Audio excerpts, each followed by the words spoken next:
and I understand they're looking towards actually furnishing. Yes. Andrea White is the city archaeologist. She specializes in urban and historic archaeology. She has 25 years of experience and began her career in St. Augustine with the city archaeology program.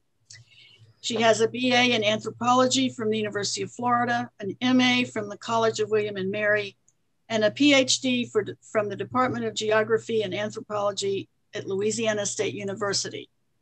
So welcome, Andrea. What have you got to tell us? All right. I hope everyone can see the screen and Pedro with his mask on. Can everyone see that? Yes. Yep.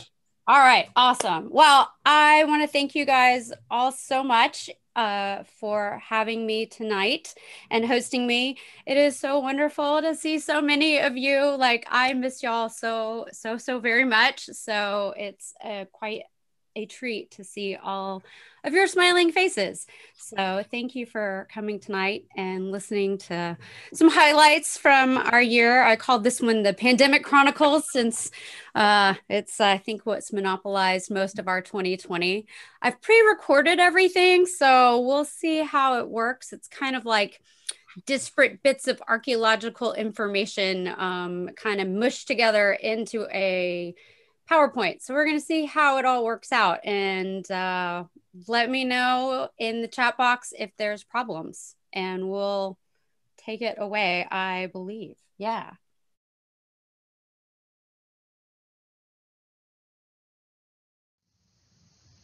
I think it's really important to start off each talk highlighting the archaeology preservation ordinance that we have here in St. Augustine. It's really critical to the work we do. All the work the archaeology program does is conducted under the auspices of this ordinance. It's one of the oldest in the country, and it's sort of a direct result of the decades of archaeology done prior to the ordinance being passed in December of 1986. We're coming up on our 35th anniversary, which we're pretty excited about. But the Archaeology Preservation Ordinance applies to both public and private property development within 18 designated archaeology zones. Of course, one of the vital things about the archaeology program is our group of highly dedicated volunteers, which really assist with many of the program's daily operations.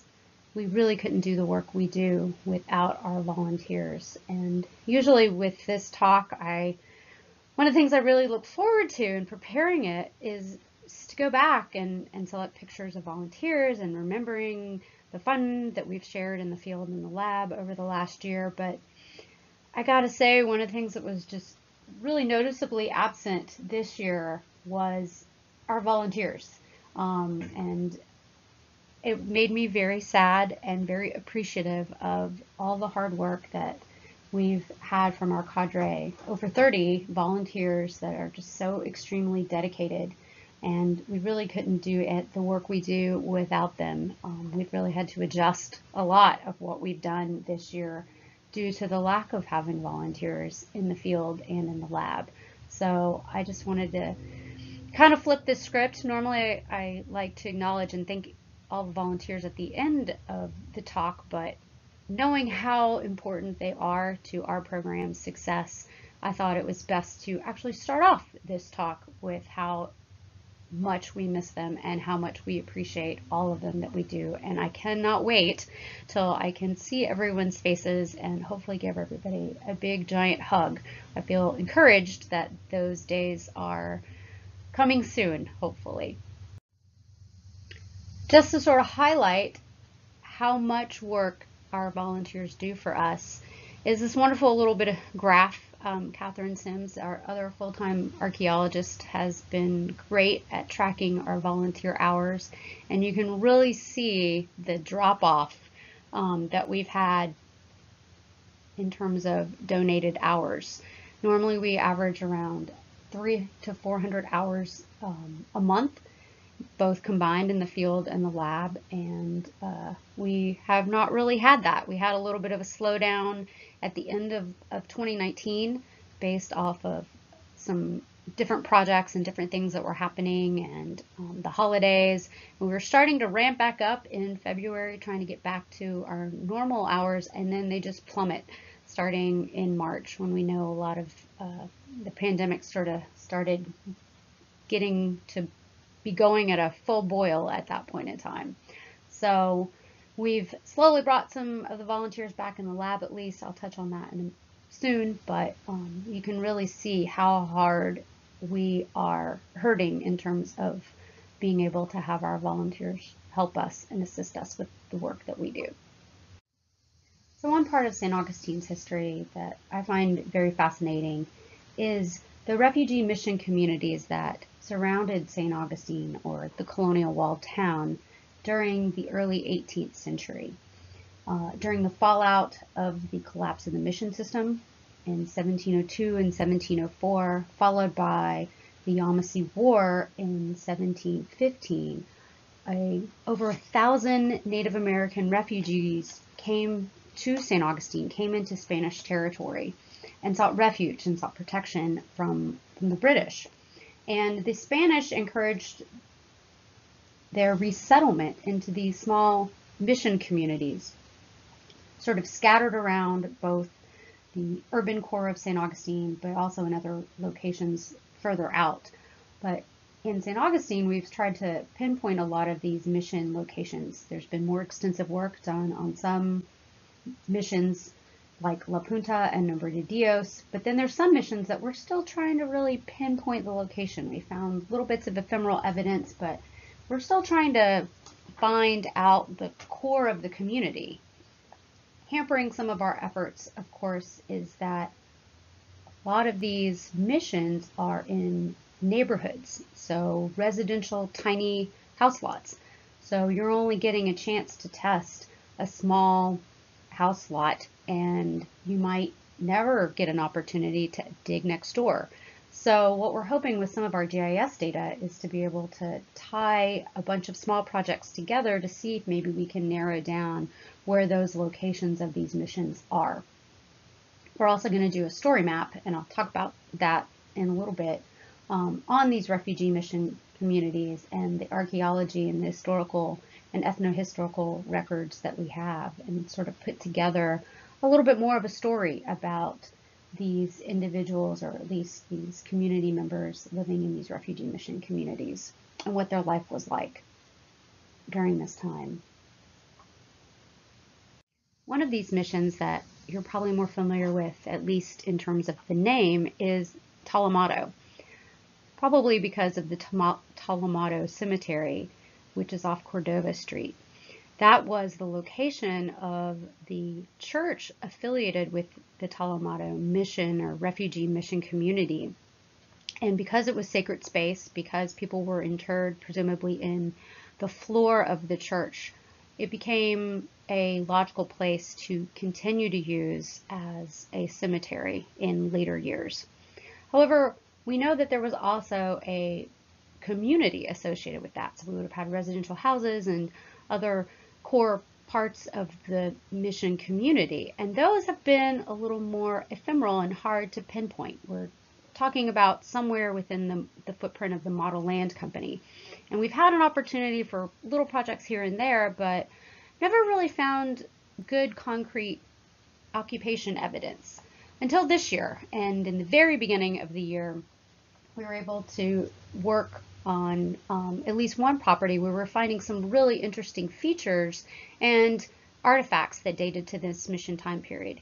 You can sort of see one of these features being outlined in red that is fairly deep beneath the ground surface, almost about 70 centimeters, or a little over 1.5 feet deep. So we were able to sort of pinpoint where we were finding intact features that we think were associated with the Talamato mission. So that was pretty exciting.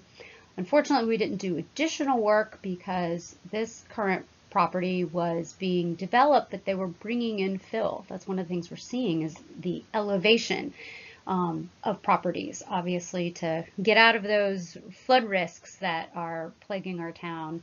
So we, because of the way the Archaeology Preservation Ordinance is set up, we're supposed to, I guess, mitigate or document and record through preservation the deposits that are threatened. And because there was a decent amount of fill being brought in, it actually was acting as a way to preserve these archaeological features. So we only documented evidence during our shovel testing survey, and we did not open up larger excavation units. So sometimes the preservation ordinance is great for preserving these deposits, which is actually kind of what we're going for, but we also don't get a chance to learn a little bit more. But it definitely was good information for us to maybe tie down the location of maybe where Talamato, the core of the mission community, is located. And it was not in an area they think that we had been looking at. So these are one of the types of things we're going to revisit through our one of our current grants right now. Also talking about earlier work, we get to go back sometimes to properties. This is some wonderful work that Carl Hubbard did back in 1992 off Magnolia Avenue, so near the Fountain of Youth Park. So we are in the area of the Nombre de Dios mission. And he was able to identify this barrier, this entrenchment barrier. It's pretty narrow, so chances are it was not used as a defensive barrier, because you can kind of just hop over the ditch and be in the territory. So it wasn't something probably serving a defensive purpose, but it was something that was used maybe as an enclosure to try to keep animals enclosed. And we know that there's sort of these entrenchment barriers that surrounded certain mission communities. We found archaeological evidence of them through various projects. And so one of the cool things is being able to go back to certain projects so we can garner more information, but we're also able to tie in from different projects evidence of these entrenchment barriers to get a better understanding of geographical space and how that space was being used within a community. So this year we got to revisit this particular property on Magnolia Avenue, and you can see we were able to find evidence again of that entrenchment barrier, as you can see in the profile of this pool that we're working on. And of course you can tell sometimes which photographs were pre-pandemic and post-pandemic with the use of who's wearing masks and which photographs people aren't wearing masks. It's sort of a good time marker, which are the types of things we look for in terms of archaeology. So in the future, people will be looking at, oh, well, are we finding lots of masks buried in these deposits? Well, that must be circa 2020, 2021. So interesting ways that we as archaeologists tell time, so to speak. Here's another property that's also on Magnolia Avenue that we found additional evidence of that barrier trench in yet another pool. Pools were very popular this year as more people are spending time at home. So you can kind of see the profiles of these different types of barrier trenches that we were finding surrounding the mission community of Nombre de Dios. We got to return to La Punta, which is on the south end of town at the very end of Marine Street. It is probably the better studied mission community. There's been a lot of work done in the late 90s and then in the early 2000s associated with the La Punta mission, notably finding the location of the church affiliated with the mission community back in 2004. But in another home elevation project, we got a chance to do a little excavation underneath a house. So it provided some nice, cool shade for us working. It also gave us an opportunity to try social distancing, I guess you could say, in our large excavation unit. This was a 3x3 meter square. It was right at the very beginning of the pandemic. I believe we were in March. So we thought, all right, let's open up a really large unit. This is a nice shallow deposit, but it'll also give us a chance to distance, at least Catherine and I. This is right when everything was sort of being shut down and we no longer had volunteers in the field. You can kind of see the sequence of events as we excavate down, and you can see There's a large sewer pipe running right, of course, through the middle of the trench, but you can see the different features that we recognized, and then you can see them after they have been excavated.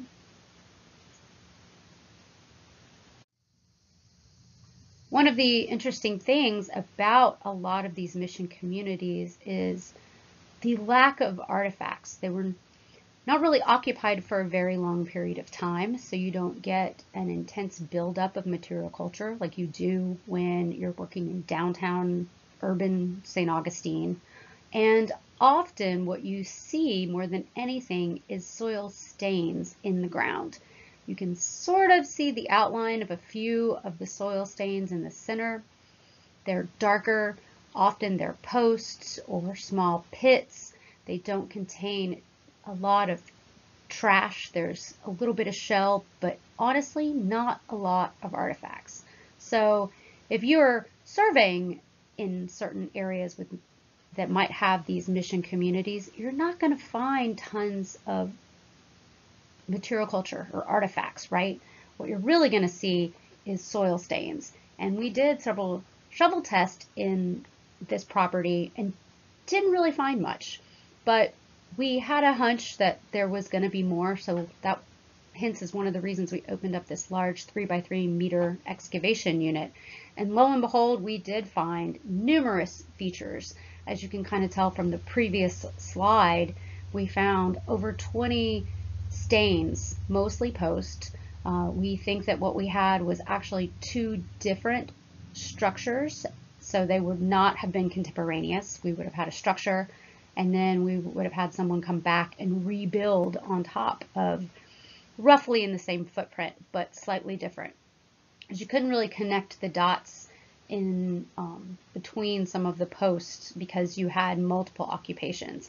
And this is something that we've found both at La Punta and at some of the other mission communities, is that they were abandoned for a period of time. In 1740, James Oglethorpe comes and attacks St. Augustine, and people vacated these mission communities on the outskirts of town and went into the colonial wall town, and many of these communities were destroyed and then had to be rebuilt. We've also seen that at Fort Mose, which is north of town. As that community was abandoned, the fort was burned down, and then reconstructed later.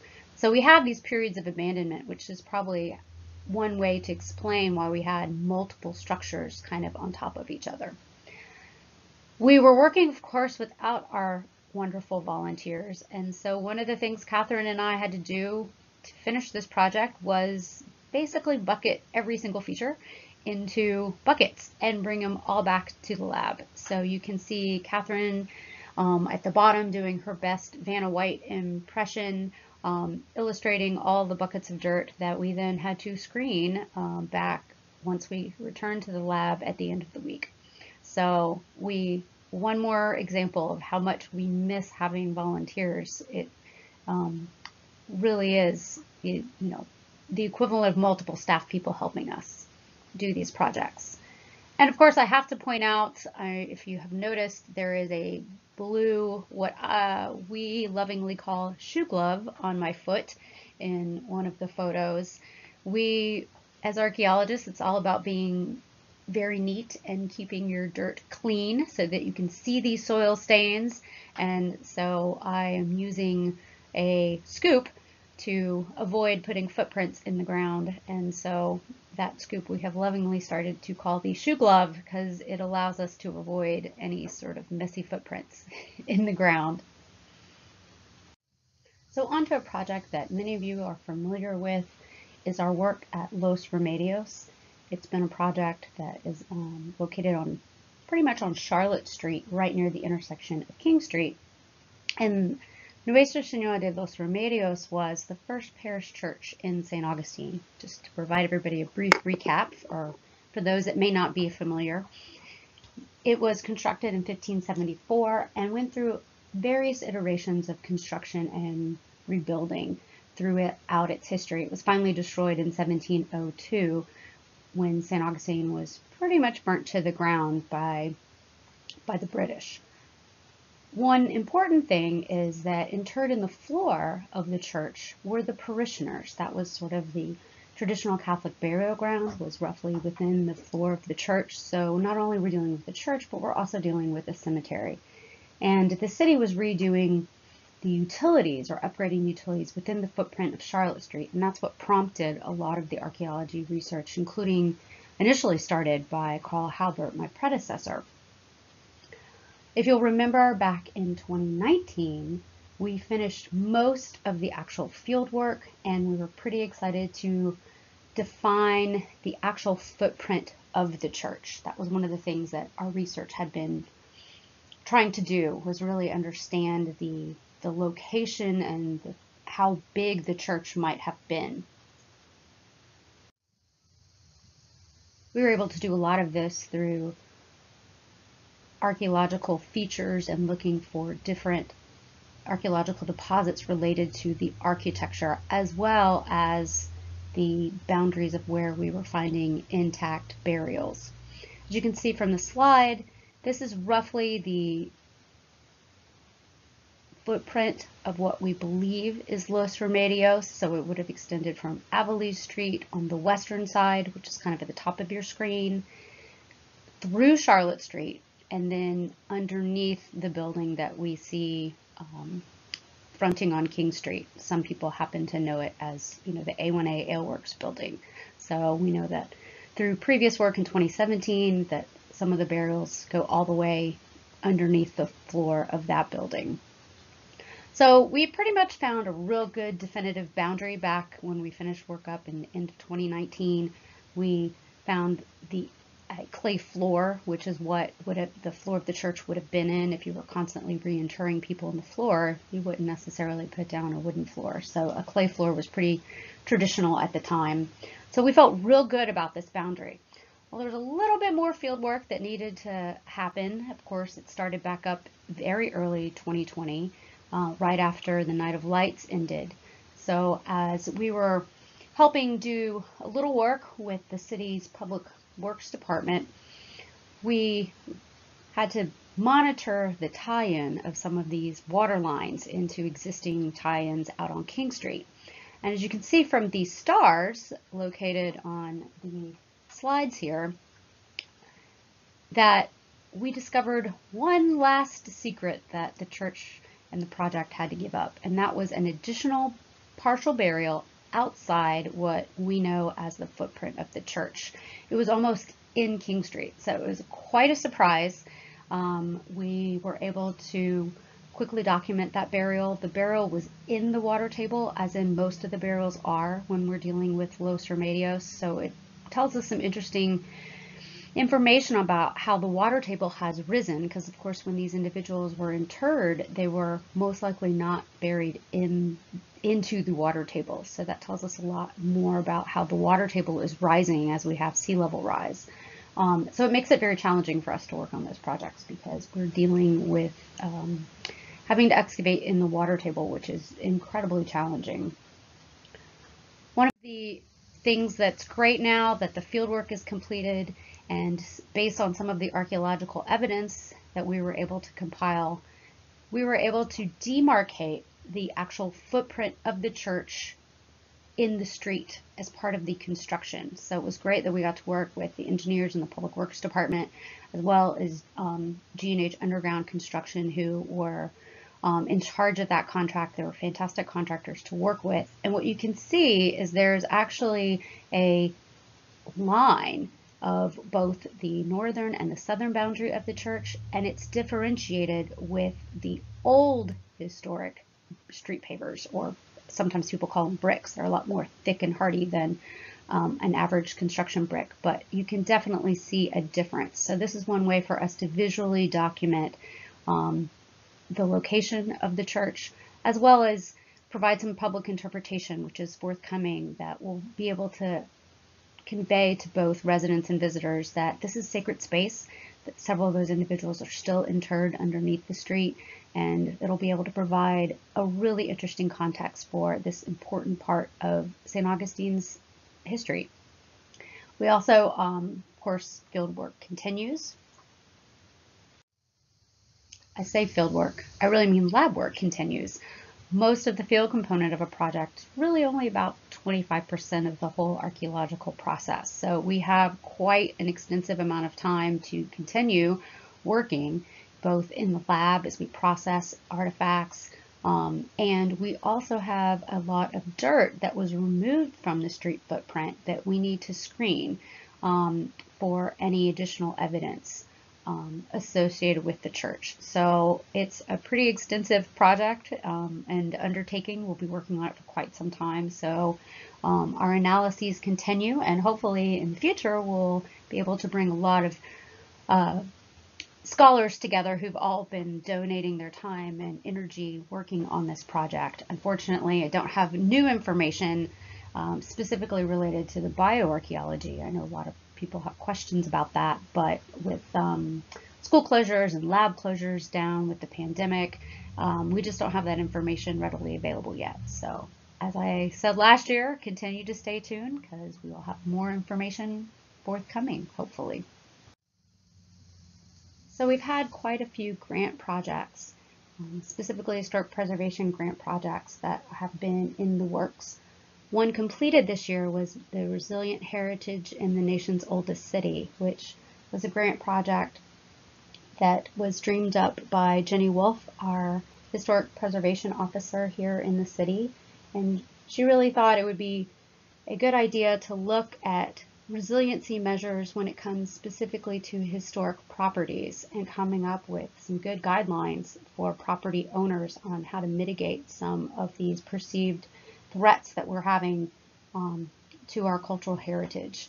One of those components of that specific project was looking at some of the archaeology and how we can work on archaeological mitigation as well as come up with some strategies for protecting archaeological sites.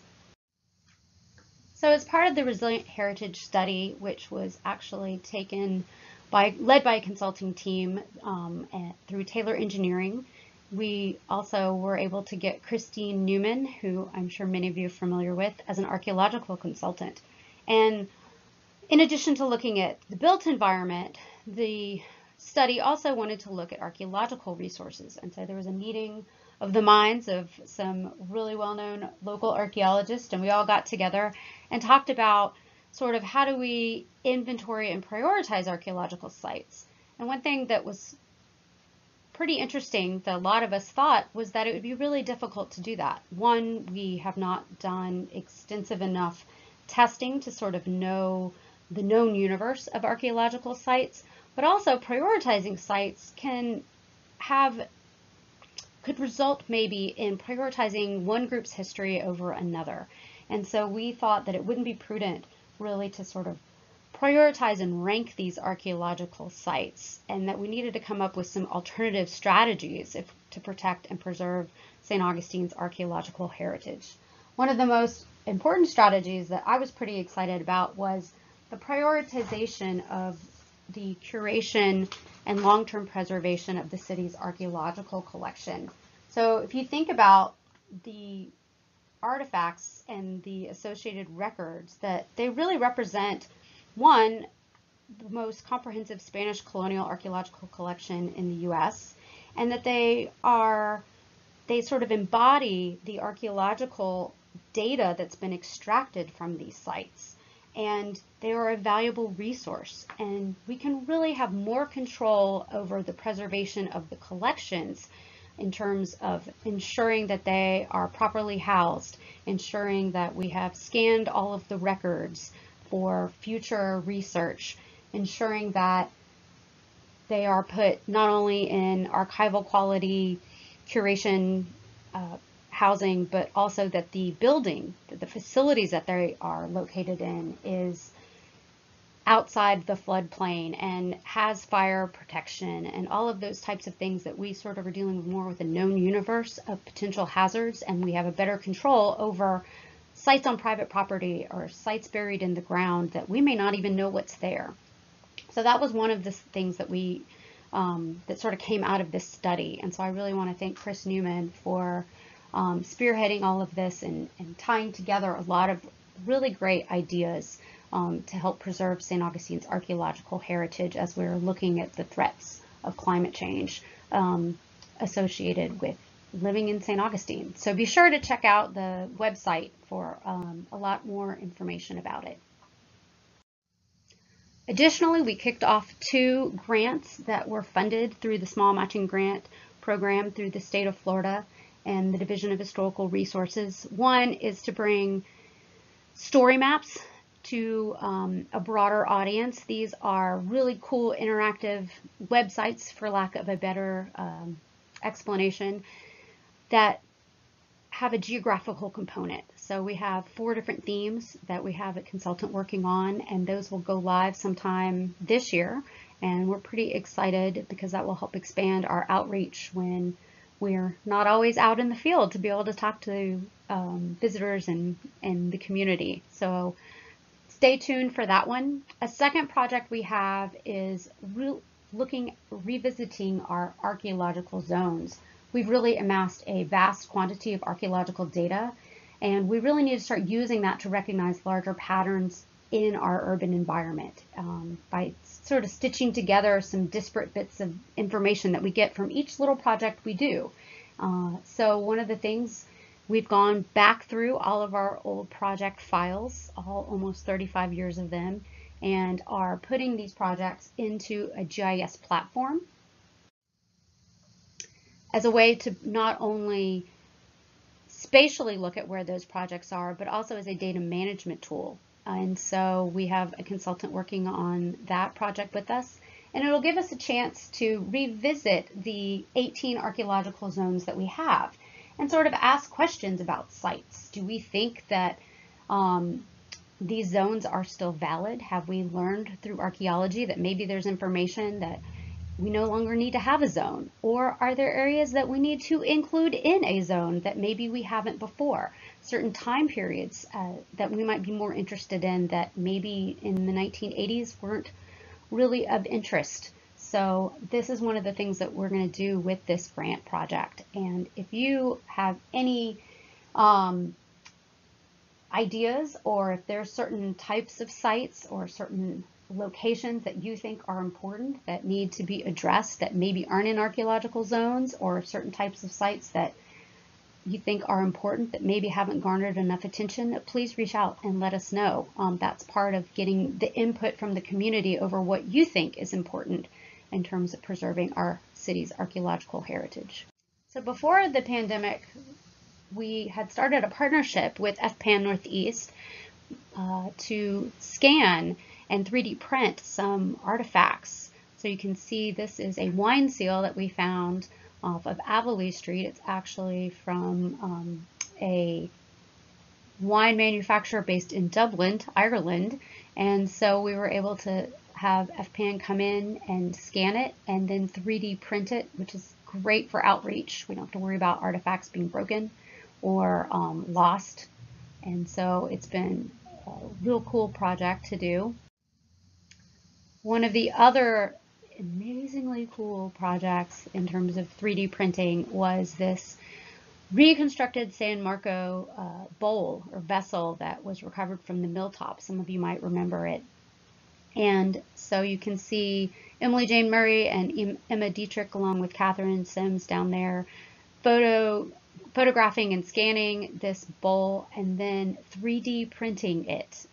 According to Emma, it took 37 hours to print, and then she did a fantastic job at painting it. And so now we have a lightweight reproduction of this bowl that's made out of plastic, essentially, that's really not breakable, but we can bring it to folks to examine, and we don't have to worry about it being broken at all.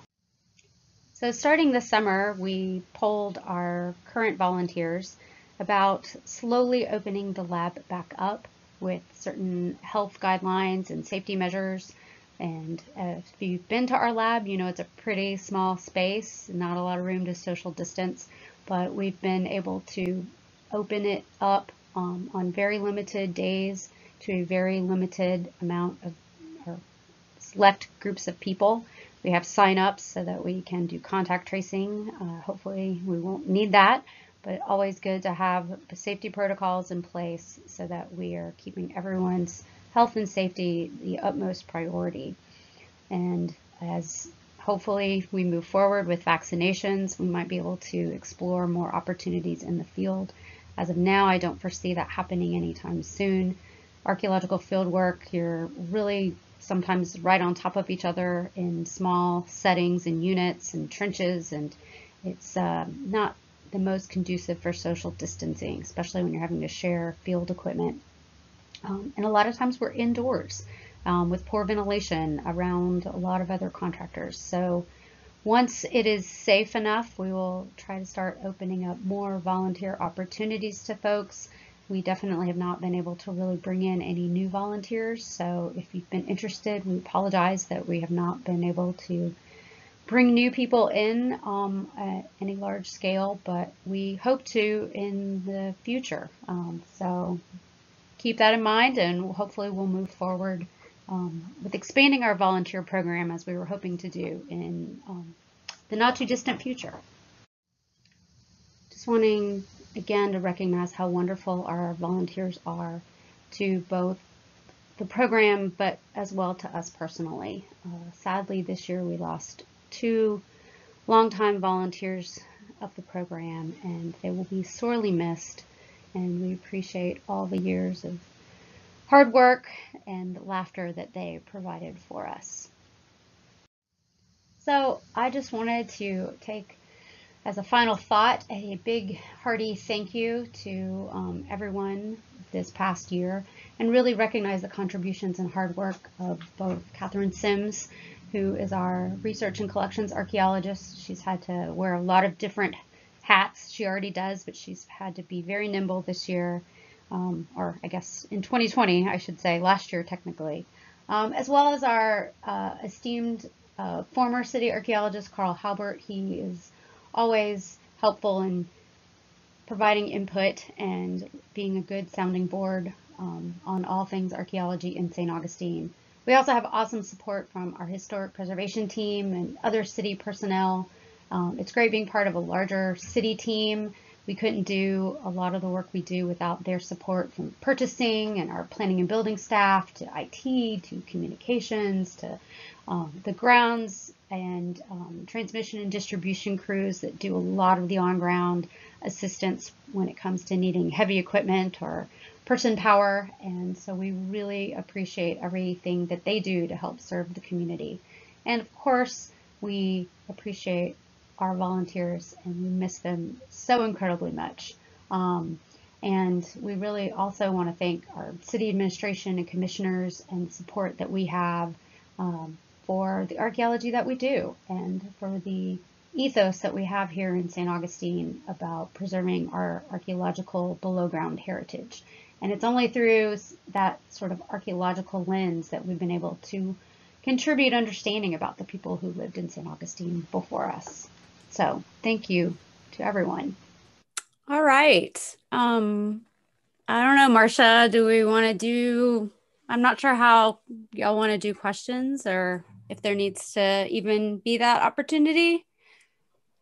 There's that chat feature on the bottom. Yeah. If anyone has any questions, they can just key them in, and I'm sure Andrea can answer them.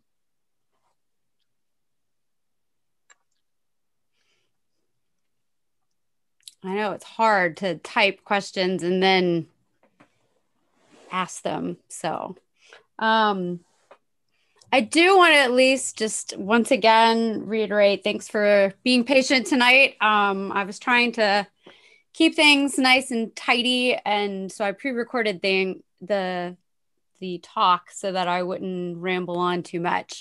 Even though we're in the comfort of our own homes, sometimes we can always tend to be long-winded, I guess you could say, or have Zoom fatigue, right? Yeah, Andrea, Jessica sent the question in. Yeah. You see it on the chat? I do see that.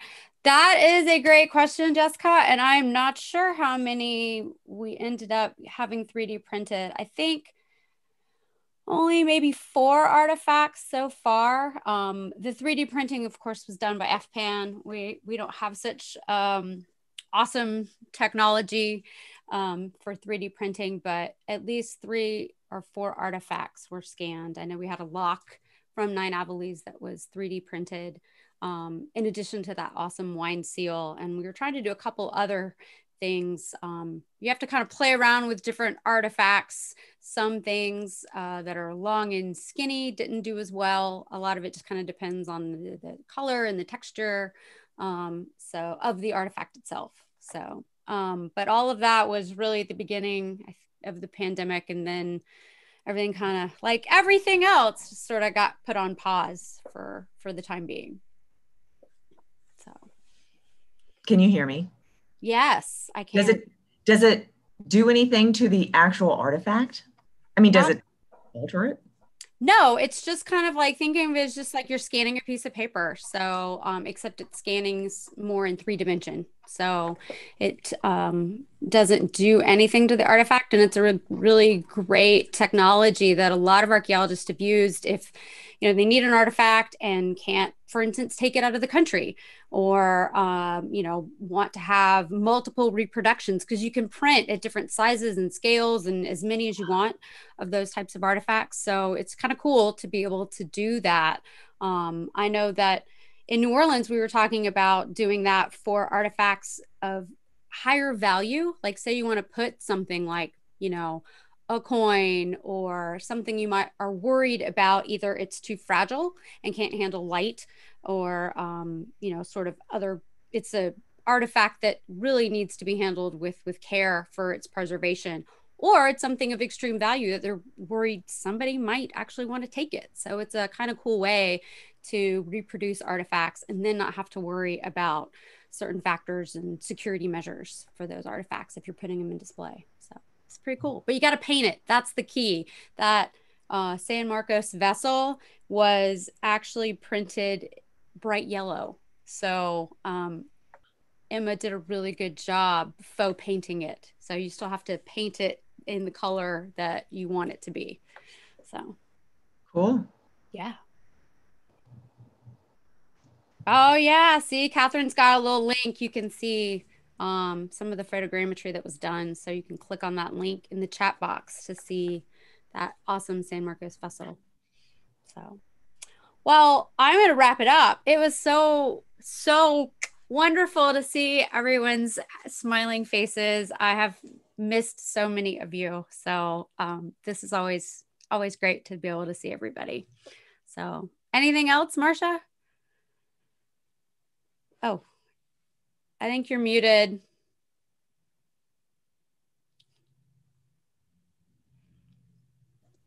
Okay, I did have one question. Yeah. The place where you found some evidence that you thought related to Tolomado, yeah, I was curious about the distance. Is that the property on Carrera Street where you were working? Mm-hmm. So that's pretty far away. Yeah, not really close.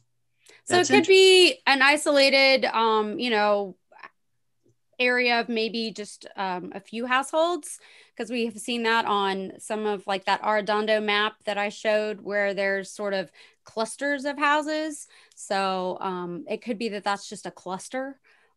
We're not really sure. And unfortunately, we didn't get a chance to do any large scale, you know, excavation there. But the good news is the site's now preserved under several feet of dirt. So that's kind of sometimes the ultimate goal, really, is site preservation. Right.